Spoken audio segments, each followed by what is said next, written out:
Chapter 4: Ecosystems and Communities. This chapter is divided into 5 subtopics. The first is climate. What is climate? Climate is defined by year-after-year patterns of temperature and precipitation. When this happens over a small distance, it's called microclimates. The weather is the day-to-day condition of Earth's atmosphere. The global climate is shaped by many factors, including solar energy trapped in the biosphere, latitude, and the transport of heat by winds and ocean currents.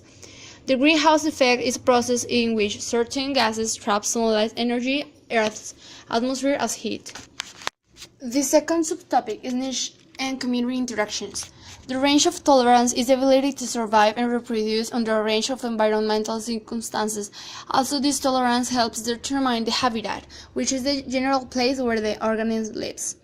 What is a niche? A niche is the range of physical and biological conditions in which a species lives and the way the species obtains what it needs to survive and reproduce.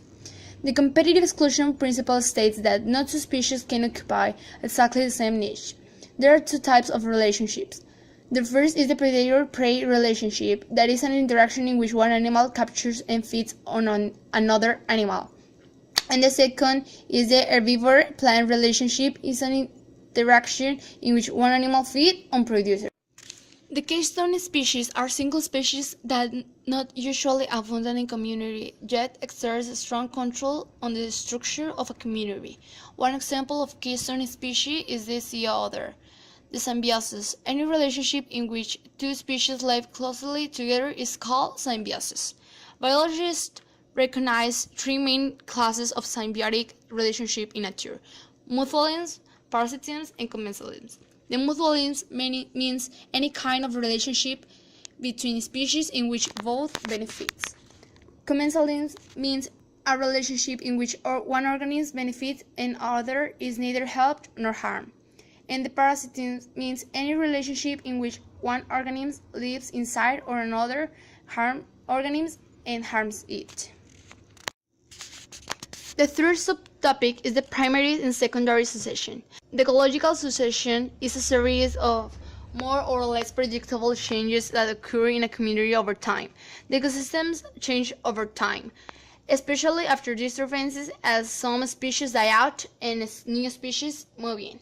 The primary succession is a succession that begins in an area with no remains for another community is called primary succession. The secondary succession is a type of succession that occurs in an area that was only partially destroyed by disturbances. The fourth subtopic is biomes.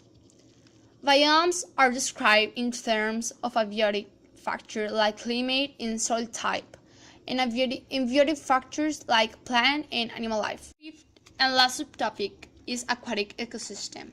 Aquatic organisms are affected primarily by the water's depth, temperature, flow, and amount of dissolved nutrients.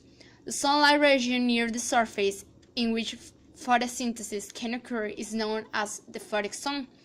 Below the photic zone is the dark abiotic zone where the photosynthesis cannot occur. The aquatic organisms that live on or in rocks and sediments of the bottoms of lakes, streams, and oceans are called the benthos. Freshwater ecosystems can be divided into 3 main categories. The first is rivers and streams, the second, lakes and ponds, and the last one, freshwater and wetlands. Estuaries serve as spawning and nursery grounds for many ecologically and commercially important fish and shellfish species, including bluefish, striped bass, shrimp, and crabs. Thanks. Stand up like a soldier, baby.